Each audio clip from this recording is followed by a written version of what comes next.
You are watching Access LaPorte County, Channel 97. Coming up next is November 22nd, 2022 meeting of the LaPorte County Planning Commission.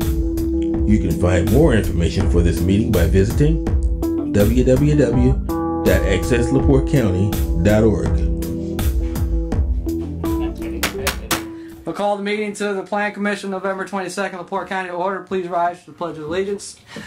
I pledge allegiance to the flag of the United States of America and to the republic for which it stands, one nation, under God, indivisible, with liberty and justice for all. Thank you.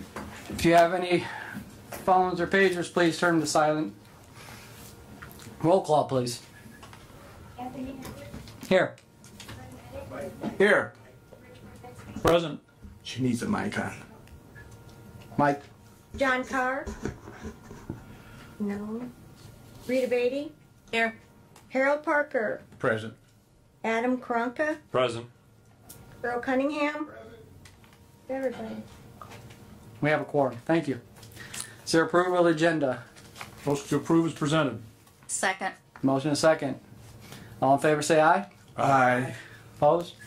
Thank you. Approval of the minutes. Motion to approve is presented. Second.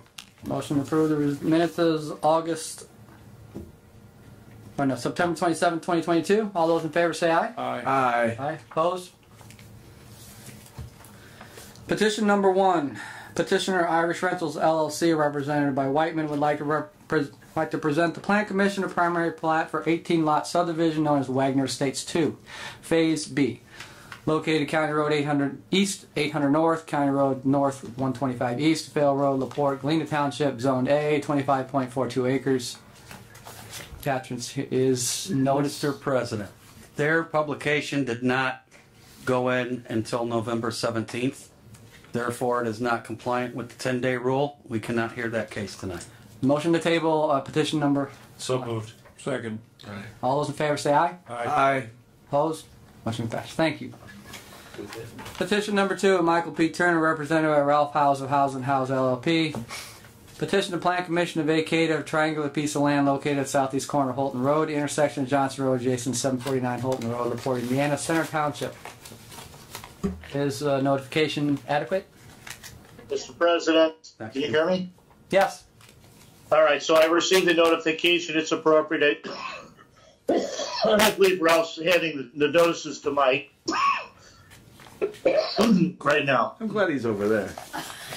All right. Thank you. You hear that through the coughing? Floor is yours. Thank you. I swore about 15 years ago I wasn't going to have to come back and do this kind of stuff, but Oh, yes. Mike Turner is a really good friend of mine, and I'm going to be hooking up with him in Sunday down in Glad Florida. to have you. He owns the, we call it the Garage Mahal. It's the big pole barn at the intersection of Holton Road and Johnson Road, and frankly, I was surprised when he sent me a copy of the survey, and it shows that in the very northwest corner where the intersection is, there's a triangular piece that I remember as a youngster being part of there's a big cut there. It was part of the interurban track line that went through around Pine Lake and then towards Michigan City. We've gone ahead and hired a surveyor. I won't mention who that might be, but we do have a legal description which You about easements that might be utility easements, and we'll take the property subject to any underground or over. There's NIPSCO poles right at the corner there, and it's something that I don't think is of any particular use to the county. And if it's added to Mr. Turner's lot, then it'll be subject to property taxes and be something that'll benefit to the county. And that's about all I have. For full disclosure, you'll see the documents have Charles Hendricks and Associates, and we did work on it, but we have no pecuniary interest in it. So, and also this piece, I believe Mike can answer this. If they vacate this piece, there is in our zoning ordinance rules for corner pieces and visibility limitations. That is correct, and that is also available online. for anyone to check that. I do have these notifications. I think we need 6 and we only have 5. I'm trying to find. Somebody obviously didn't sign, and the post office seems this time of year to take forever to mail back the unclaimed envelopes. I can tell you to whom it was in the petition, all the adjacent property owners that we noticed. Yeah, we've got the list. We're just missing Buckman. We need something. I mean, We got 5 out of 6. the corner that needs all of this building. We had the little. No, you have visibility rules that doesn't allow you to build Do you have so many feet from the corner. the stub or anything for Buckman that was sent I out? have the. That's I think most everybody thought he already owned the whole thing. Nobody realized it was the county's. He's always maintained it very well over there.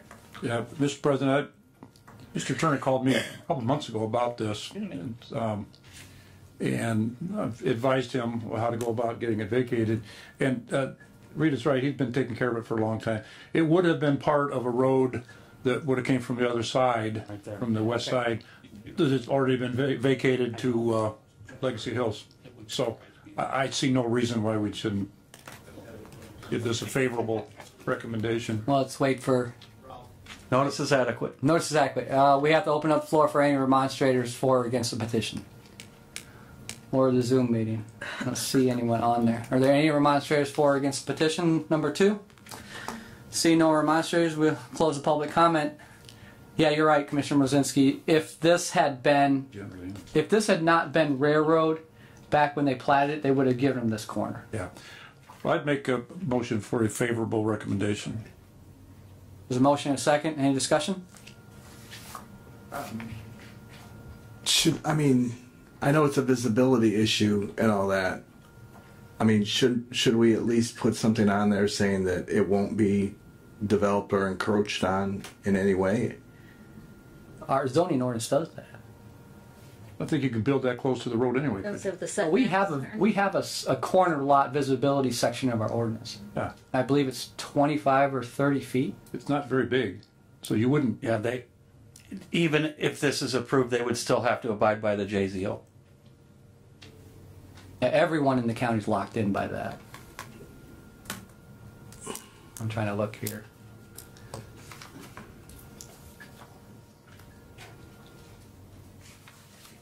Great job of taking care of the property, but not his property.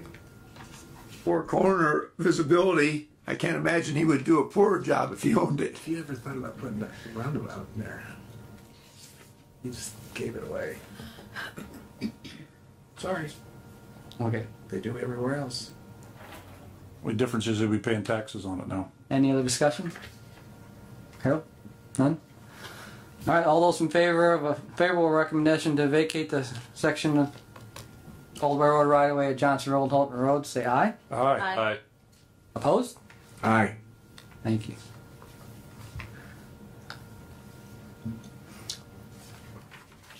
That's 5-1. Well, 6-1, so we have minimum 5 votes. Thank you. Petition number 3, petitioners Marianne Ritchie, Jerry Dean Williams, Philip E. Brenny Ragland, and Timothy Penvos, represented by Andrew Volz of House and House LLP. Respectfully petition the Plan Commission to vacate undeveloped but plotted roadways or alleyways adjacent to and between their properties located on East Belmont Drive, East Sunnyside Drive, North Lotus Drive, located in Hudson Township. Is as notice adequate? Yep, notice is adequate. Thank you. Floor is yours, Mr. Andrew. Thank you, President Hendricks. Good evening. My name is Andrew Volz. I am an attorney with House and House here in LaPorte, representing multiple petitioners here. And the reason for that is, as you look at what was presented to you as far as vacating the plotted but undeveloped roadway, we've got multiple parties that are adjacent landowners there. Timothy Penvos is present here. My primary client was Marianne Ritchie and Jerry Dean Williams. They own that property. If you look at the cross section, and I'm going to call it a cross. So if you look at 460428453009 000050. That is the property that's owned by Jerry Dean Williams. The property then adjacent to that is owned by, and the property below that is owned by Marianne Ritchie. And then when you move over to the east, now we're talking about Philip and Brenda Ragland, and then Timothy Penvose owns multiple parcels over there. We're seeking to vacate this, and again, I'm going to call it a cross because that's kind of what it looks like, of a plotted but undeveloped roadway in Hudson Township, County of LaPorte, State of Indiana. We provided information with regards to petitioner 1, 2, 3, and 4. What we're trying to do here again is vacate the entirety of this, and then the various petitioners will work out on the back end as far as how this is going to get split up. The reality is that it could not be just simply, again, my primary client, Marianne Ritchie and Jerry Dean Williams, because they don't own any of that, meaning to the east. But that's why I've represented multiple parties here to try and get this whole thing kind of cleared up and straightened out, and then to vacate that entirety of what was previously referred to as either Lotus Drive, Belmont Drive, Sunnyside Drive, or anything like that. And I know that Mr. Penvose is here, so I don't know if he'd like to speak to this or anything else like that, but we had previously filed a petition to vacate on behalf of Marianne Ritchie for the property to the west. That was approved. That was the one located over on Belmont Drive, or in that area. So I think that the precedent has been set. I don't see any issue with this, and I would ask for the board's approval here, please. Thank you. Board comments? Questions?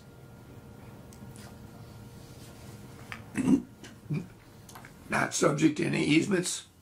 I don't believe there, Mr. Cunningham, I don't believe there are any easements there, but certainly it would be subject to any easements.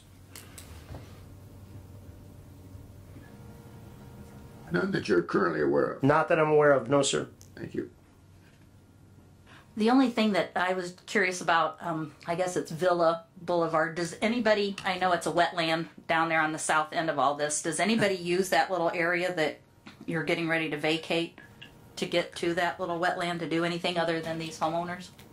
I'm sorry, Miss Beatty, which area are you speaking of? So look, you've got your T. Mm-hmm. So the south that goes into the little wetland area. Mm-hmm. So you've just got a little area vacation right there that you're getting ready to get rid of? Correct, because the property to the west is owned by Marianne Ritchie, and then the property to the east is owned by Timothy Penvose. Correct. So, but does anybody use what would have been that roadway to get? I don't believe so. There's been no access there. The only access actually has been, excuse me, or the only use has been by Mr. Penvose with regards to what you can see on that aerial where there's actually some structures and whatever not actually in place, where the roadway is to now the east moving towards Lotus Drive. Excuse me, I'm acting like Doug right now. Okay, all right, thank you. Yeah, so this section is on really an isolated wet area. It's not connected to Hudson Lake. No, Mr. Hendricks, I mean, the reality is that this is, nobody's used this for anything. But they're just trying to consolidate their ownership so that then Villa Boulevard going to East Sunnyside Drive and then down to North Lotus, nobody's going to try and take a straight beeline shot towards the lake there through this area. They just want to close that up and be done with it.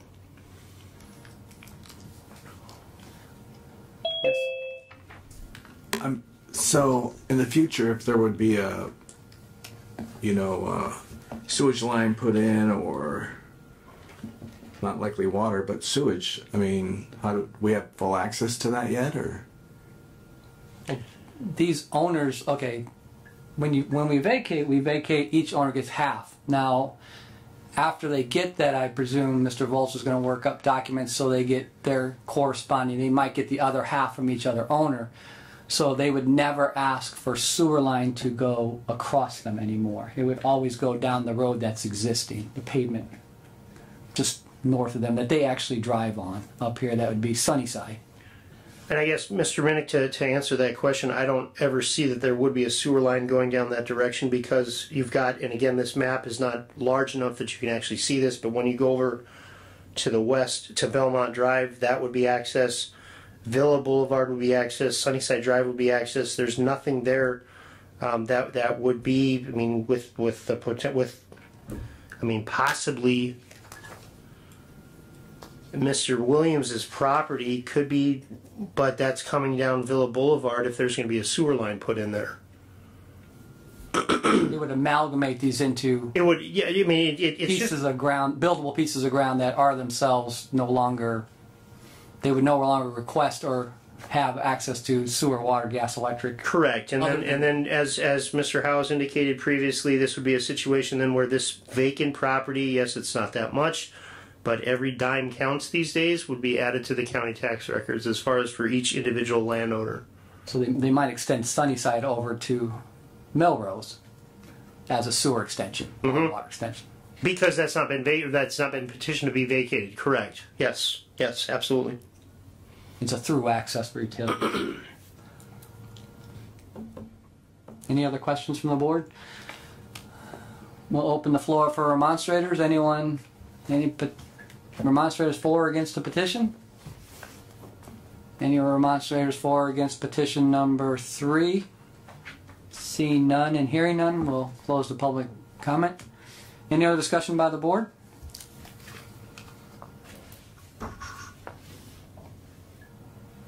I'd make a motion for a favorable recommendation. Second. There's a motion and a second. Any other discussion? All those in favor say aye. Aye. Opposed? Motion passes. Thank you. Thank you. Petition number 4, Dale A. Elkins and Samantha D. Elkins, represented by Dave Ambers. Petition the Plan Commission to vacate unimproved Lily Lane from North Hemlock Lane to North Walnut Lane, lots 4050, 4019, 4910, 4884, 4051 to 4055, 4511, 4612, 4629, and North Spruce Lane from East Poppy Lane to East Lily Lane, lots 4898 to 4910, 4911 to 4922, and North Hemlock from East Poppy Lane to East Lily Lane, lots 4040, 4050, 3980 to 3989, located in New Carlisle, Hudson Township. Is notice adequate? Yes, notice is adequate. Notice is adequate. Floor is yours, Mr. Ambers. Good evening, Mr. Chairman, board members. As Mr. Hendricks stated, I'm here on behalf of Dale and Samantha Elkins to seek to vacate a petition part of East Lily Lane that runs from North Hemlock to North Walnut Lane, then North Spruce Lane from East Poppy to East Lily, and then North Hemlock from East Poppy to East Lily. We have one other adjoining landowner, that's Mr. and Mrs. O'Banion. They're on the Hemlock Lane on one side of the road, and they do not object, but did not join in the petition. Mr. and Mrs. Elkins own lots on both sides of the road on all 3 of these sections of road. And again, this one actually could wind up for some sizable taxes. It's quite a bit of land, and would ask that we have a favorable recommendation, or if any of you have any, obviously have any questions.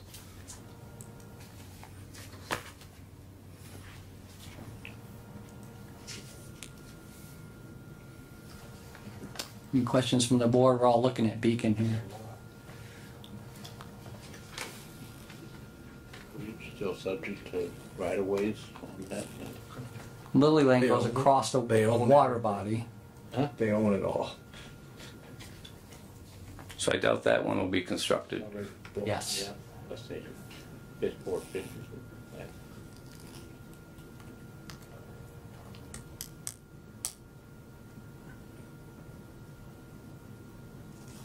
And actually, last year you guys vacated part of Poppy between Hemlock and North Pine.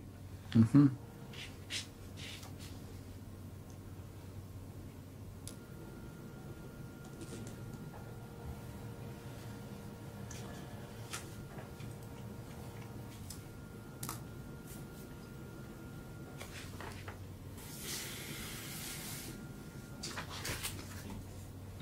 So is the intention to amalgamate all these into one parcel? Yes. Including the right of way? Correct. Because I see they have lots of tax ID numbers. He's kind of got a little fiefdom there he's collected over the years, and I just asked because if we had one tax ID number, we would only service one with sewer and water.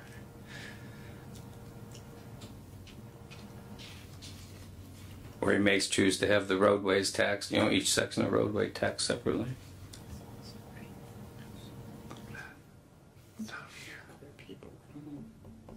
That road's in there. Oh, Rose Creek. I think this is the only one, right? Yeah. This one. Yeah, the only one's not theirs. Rose.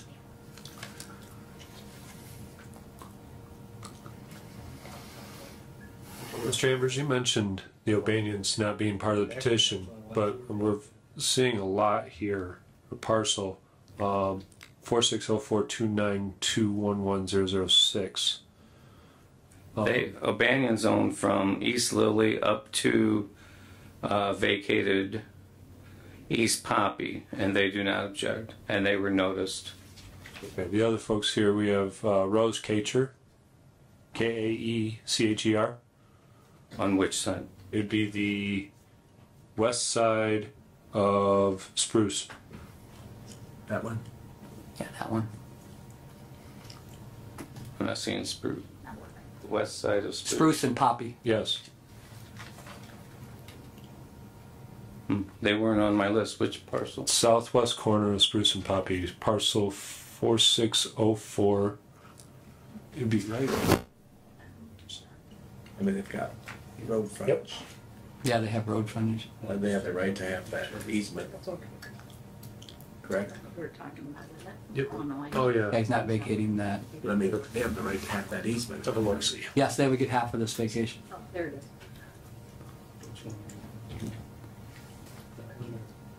So we got Spruce. So I need to stay. I'm gonna go in the minute train here. If this is vacated, we have to come, we can't come through there too. This is They've already taken it. no, this. Yeah. We missed one. That's what I'm saying. They're asking for that, right? Looks like we missed one. You missed a notice? Yeah, looks like it. Mike, they didn't notice, Rose Kacher. Rose Kacher? We only have Okay. notice from O'Banion, and that apparently was the only real estate parcel card that was. On given advice for- of council, we're looking at you, Doug. Do we table this since we didn't? I think so, Doug. We'll table it and we'll notice. Yeah, I think we could table it until next time and just do the notice on the one that's left out. All right, thank you. All right. Motion to table? So moved. Second. All in favor, say aye. Aye. Opposed? Now, are you having a December meeting or will that be January? Be January. January. Okay, thank you. Thank you. Thank you. Let me get back to my agenda here. Old business. We had a committee meeting. Mr. Parker, Mr. Carr, about the solar concerns. Another one. Another one. I'm good. Mike. So we met, and the concerns were Mr. Parker had a picture of glare, and I did find the same sort of picture of glare from solar panels. Right? So the concerns of if somebody built a solar panel on your roof or next to you, and you had glare, as you can see in the photo, that would not be fun to deal with. Those things we need to look at if we're going to look at our updating our solar ordinance. And there's things you can do. I've done a lot of research. There's things you could do, like make them spray anti-reflectivity on the panel, but we'd have to put that in our ordinance. And then decommissioning guarantee, since we all know this is a mechanical system that ends its life at some point. And I talked to Stark County and Pulaski County. They have huge solar farms, 13 square miles of solar farms. And their decommissioning discussions went around between a bond, an escrow, or insurance, or cash. And I understand that some of them would have liked to escrow it. They just didn't know how to escrow the money. So if the entities were no longer around or bankrupt and the panels need to be decommissioned and disposed of, they would have the money to do that.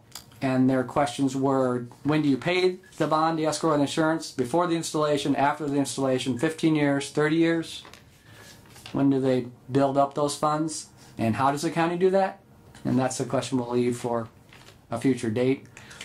And some concerns about the labor. A, we would like to make sure that we have U.S. citizens installing these. We would like Indiana citizens, and we would like LaPorte County people working on these. I guess they have people from overseas coming over installing these panels. And we would like to have some of that work in our own citizens. And then there's some discussion about solar systems in commercial zones and whether they got panels in front yards, and maybe setback review on what they do in other counties and what we have in ours. And some discussion about what other counties' solar ordinances are updating their solar. Because we've been through, Indiana and America has been through a lot of solar. And I believe a lot of people understand what they're in for.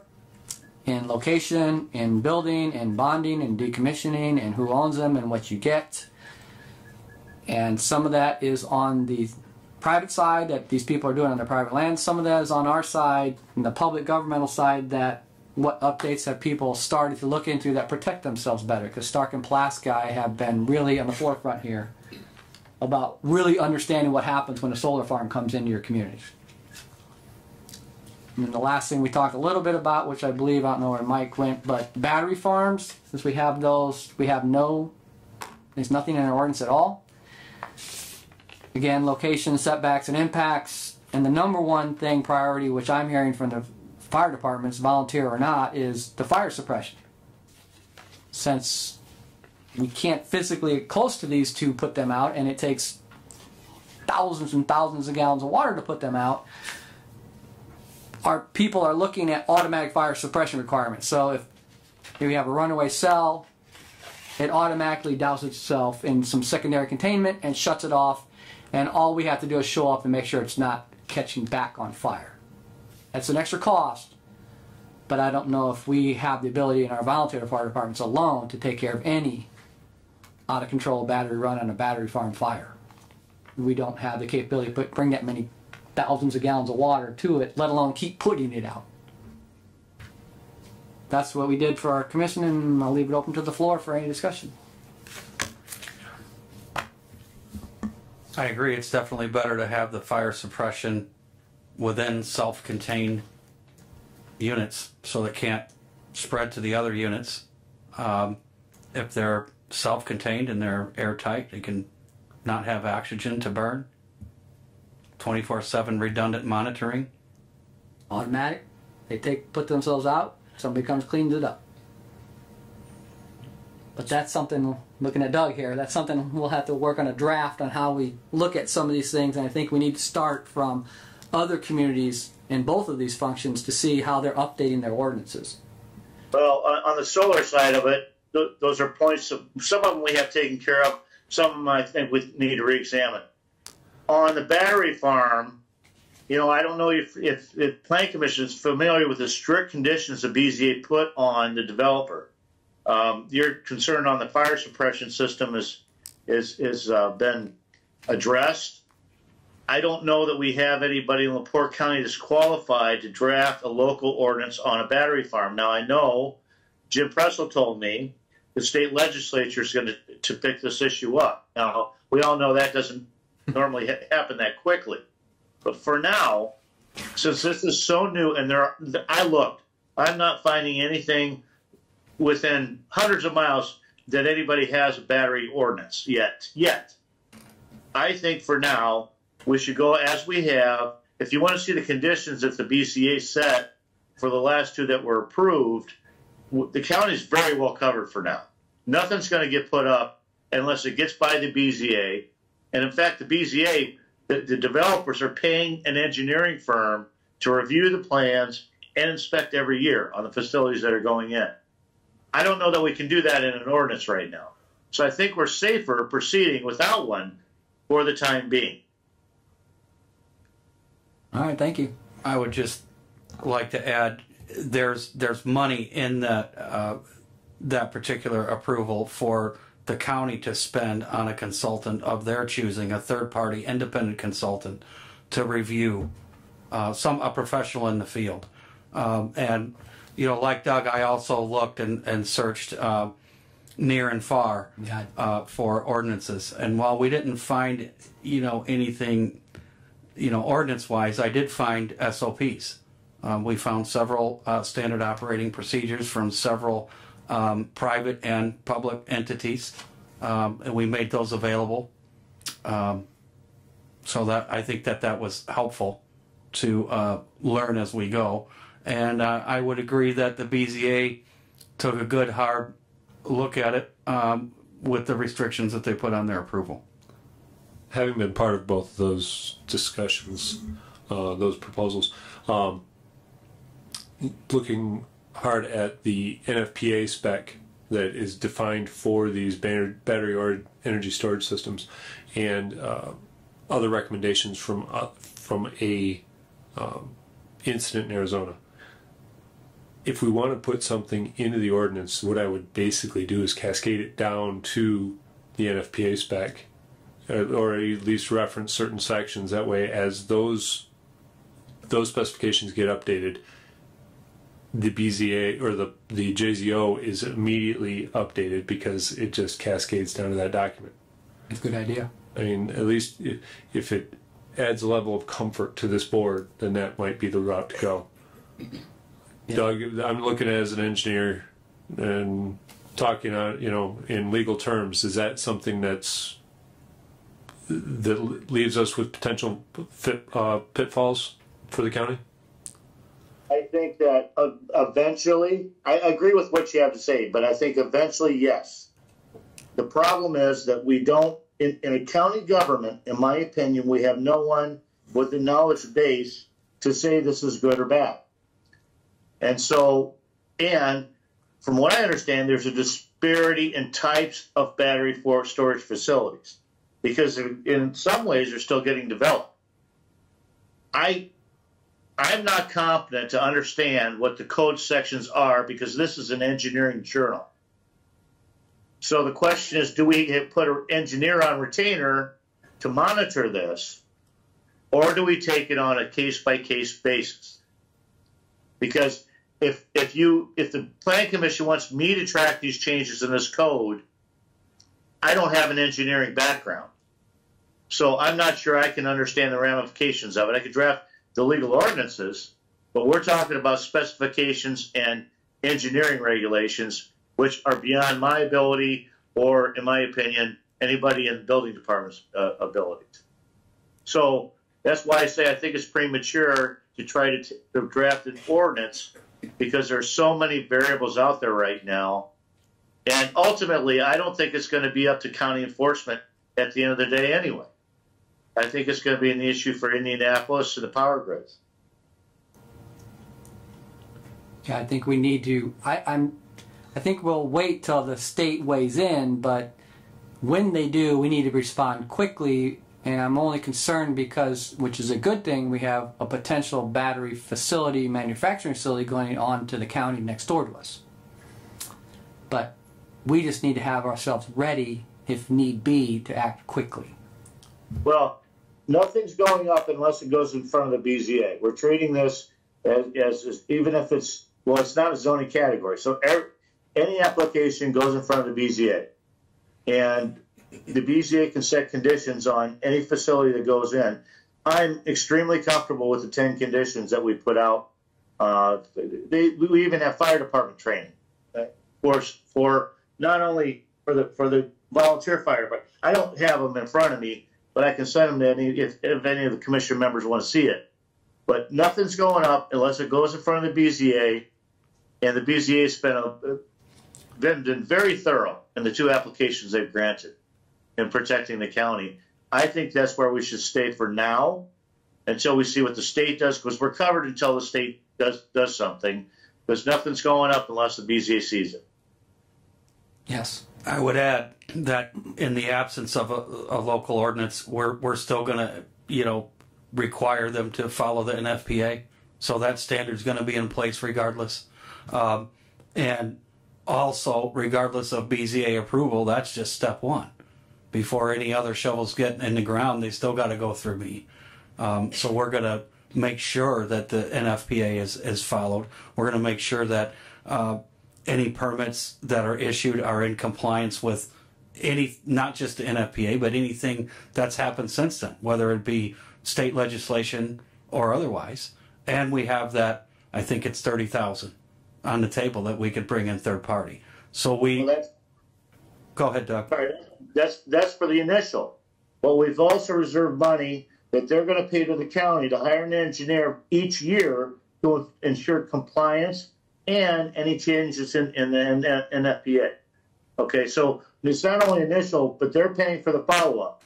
I was insistent that they pay for it so we can retain a firm that has the background and experience to do the inspections, because we're not equipped to do so at the county level. All right. Any other discussion? Hearing none. Any other business?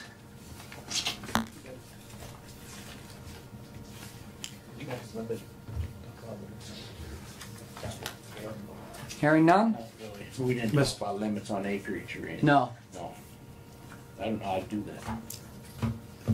Mr. President, I have new business. Yes. I don't know if I got the email out to the plan commissioners. I might have only sent it to the commission and council, but we're in the process of upgrading our software in our office. And this week is the migration from the old system to the new system. So far, it's been very minor issues, fingers crossed. But 2 years we've been working with our software vendor to get them to implement the improvements that we're looking for.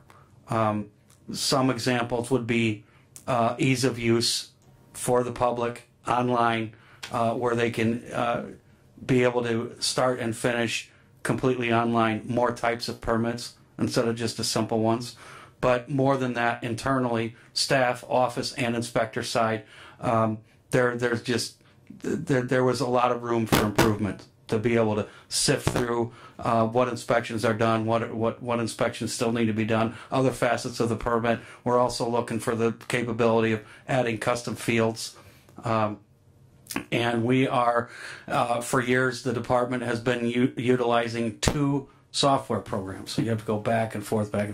It's not efficient.